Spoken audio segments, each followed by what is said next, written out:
안녕하십니까. 예수님 때문에 재림교인이 되어 행복한 박정택 목사입니다. 이 시간에는 경건의 비밀에 대해서 말씀을 나누고자 합니다. 소육신은 기독교의 핵심 교리이면서 그리스도인 신앙의 중심 교리입니다. 인카네이션, 하나님이 인간이 되셨습니다. 어떻게 그것이 가능한가? 그리고 제한적인 인간의 지성으로 이 사실을 100% 이해할 수가 있을까요? 신성과 인성을 동시에 가지신 예수님의 인성은 우리의 본성과 같은가? 아니면 다른 것인가? 다르다면 얼마나 다른 것인가? 성경 신명기 29장 29절은 말합니다. 감추어진 일은 우리 하나님 여호와께 속하였거니와 나타난 일은 영원히 우리와 우리 자손에게 속하였나니. 감추어진 것은 우리의 이해를 초월합니다. 나타난 일만 이해할 수 있음을 먼저 인정해야 합니다. 본 재림교의 펀더멘탈 빌리프 기본 교리는 그분은 다른 모든 아이들처럼 여인에게서 낳으셨지만 엄청난 차이와 독특성이 있었다라고 정리하고 있습니다. 예수님은 어떤 분이셨습니까? 예수님은 얼마만큼 인간의 본성과 일치되셨습니까? 예수님은 자신을 칭하실 때 사용하기를 좋아하신 호칭은 인자로서 약 77회 사용하셨습니다. 첫 번째, 예수님은 그리스도는 참으로 인간으로 이 땅에 오셨습니다.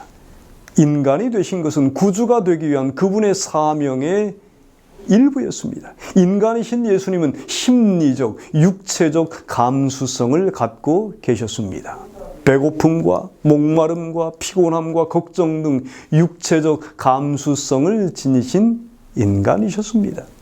두 번째, 예수님은 모든 일에 우리와 똑같이 시험을 받으신 분이십니다. 히브리서 4장 15절에 기록합니다. 우리에게 있는 대제사장은 우리 연약함을 체휼하지 아니하는 자가 아니요 모든 일에 우리와 한결같이 시험을 받은 자로 돼 죄는 없으시니라. 세 번째, 그리스도는 죄를 범하실 수 있었습니다. 예수님도 죄를 지을 가능성이 있었습니다. 죄를 범하실 수 있었다는 사실입니다. 예수님이 절대적인 범죄 불가능성 혹은 죄 짓는 일이 불가능함을 부여받으셨다면 그분은 참 인간 혹은 우리가 본받아야 할 모본이 되실 수 없었습니다. 시험과 죄를 지을 수 있는 가능성은 예수님께 엄연한 현실이었습니다. 죄가 전혀 없었던 아담에게 죄를 지을 가능성이 있었듯이 죄 없는 예수님도 죄를 지을 가능성이 있었기에 지상생애 동안 사단은 줄곧 예수님을 따라다니며 죄를 짓도록 괴롭혔음을 성경은 기록하고 있습니다. 만일 예수님이 죄를 지을 수 없었다면 예수님은 인간이 아니셨거나 우리의 모본이 되실 수 없었을 것입니다. 그리스도는 시험에 굴복할 수 있는 가능성을 포함하여 온갖 불리한 조건을 지닌 인간 본성을 지니신 분이셨습니다. 히브리서 4장 15절에 모든 일에 우리와 한결같이 시험을 받았다 해서의 이 모든 일에는 오늘날 우리가 당하는 똑같은 시험을 만나셨다는 뜻이 아닙니다. 예수님은 자동차 속도 위반이나 횡단보도, 신호등 위반과 같은 시험을 당하지 않으셨습니다. 이 모든 시험 속에 깔려있는 기본적인 문제는 우리의 의지를 하나님께 굴복시키는가의 여부입니다.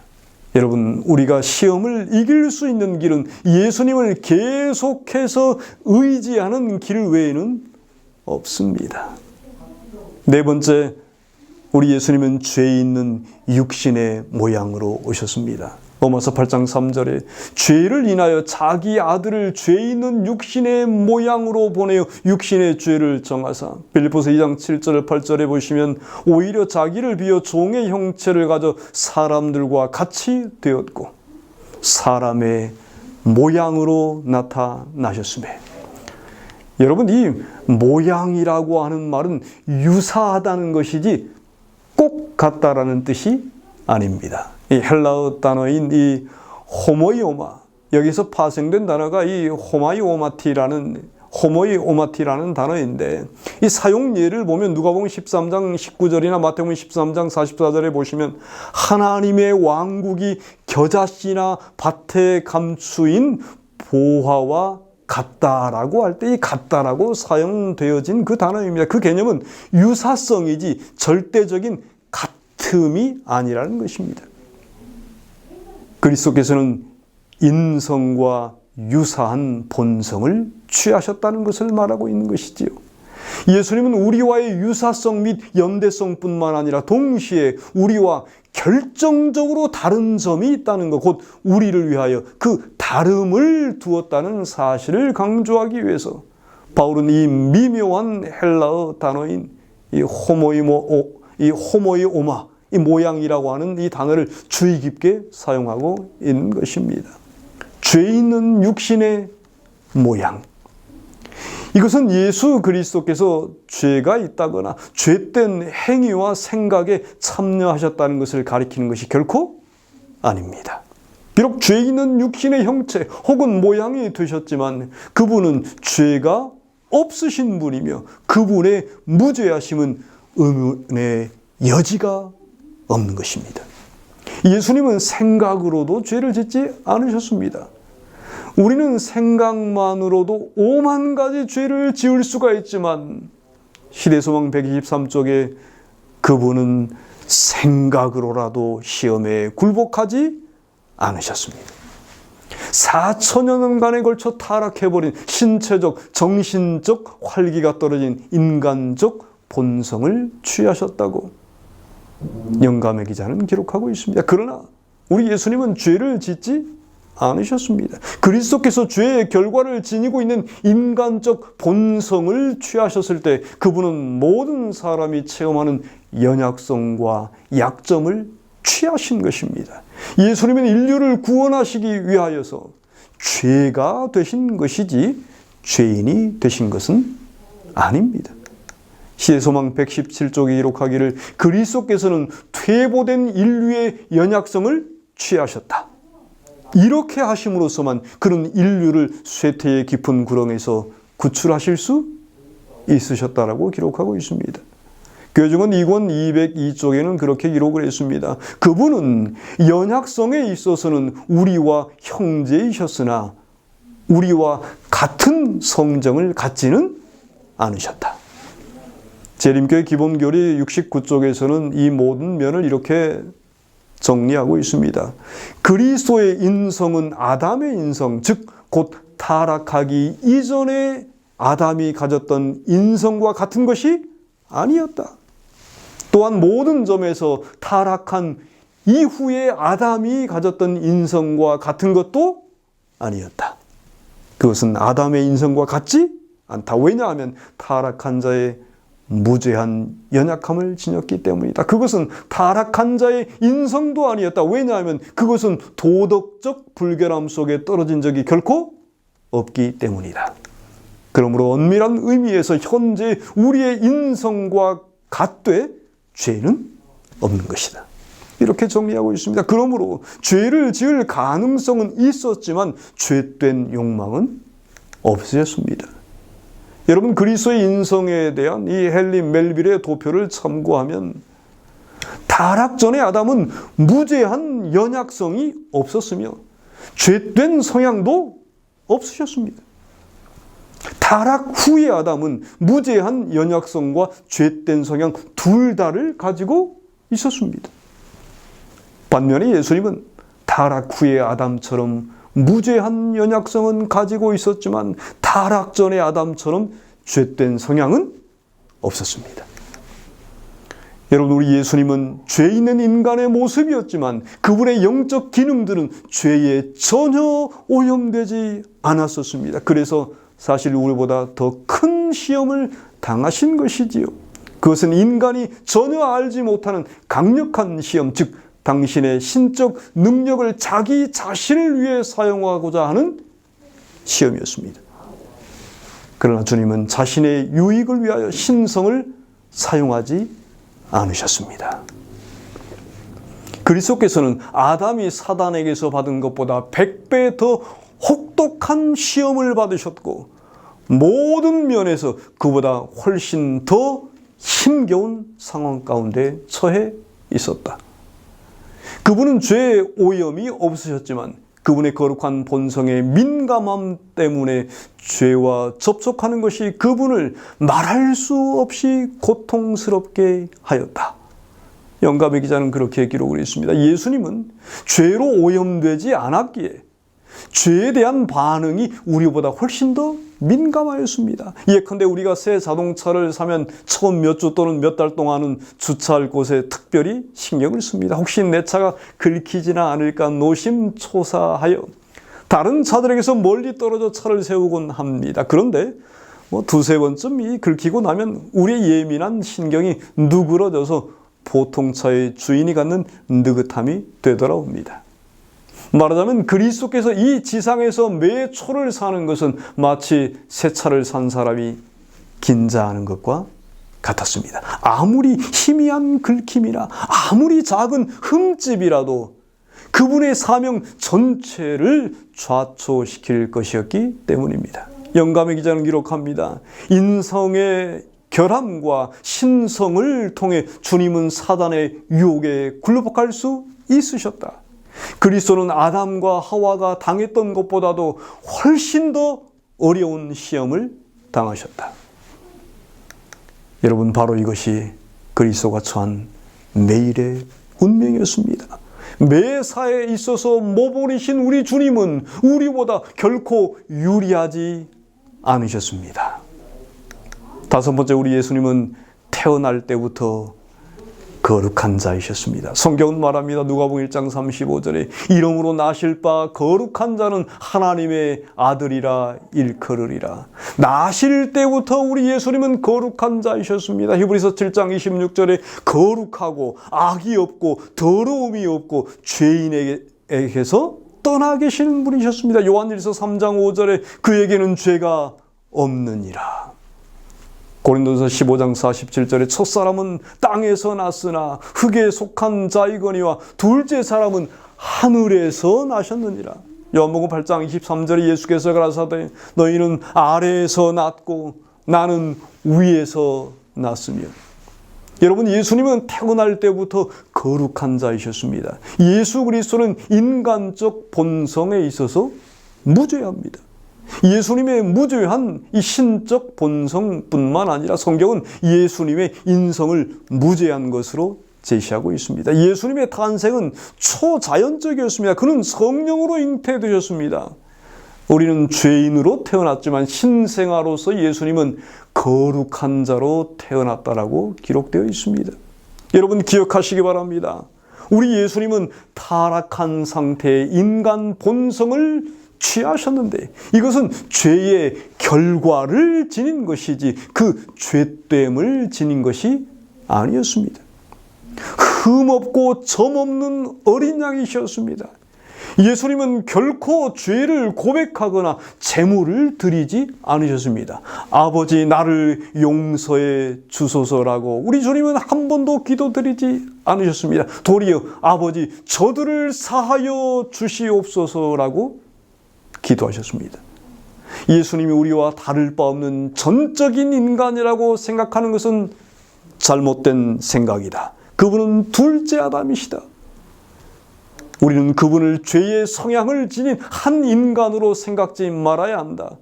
그분의 인간적 본성은 인간 본성이 시험당하는 모든 일에 시험을 당하면서도 결코 넘어지지 않으셨으며 결코 죄를 짓지 않으셨다. 그분 안에는 악한 성향이 결코 없었다.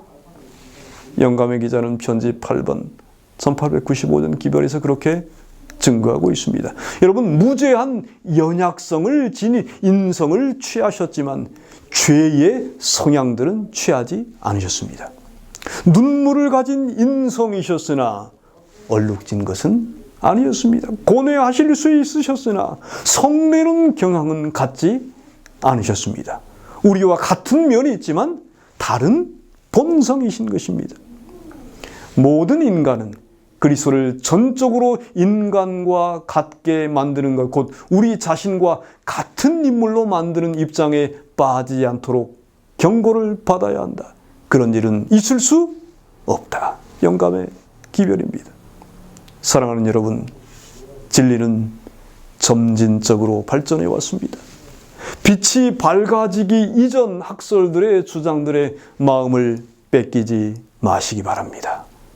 예수님은 타락 후 아담의 인성을 가지셨습니까? 아닙니다. 우리 예수님은 타락 전 아담의 인성을 가지셨습니까? 아닙니다.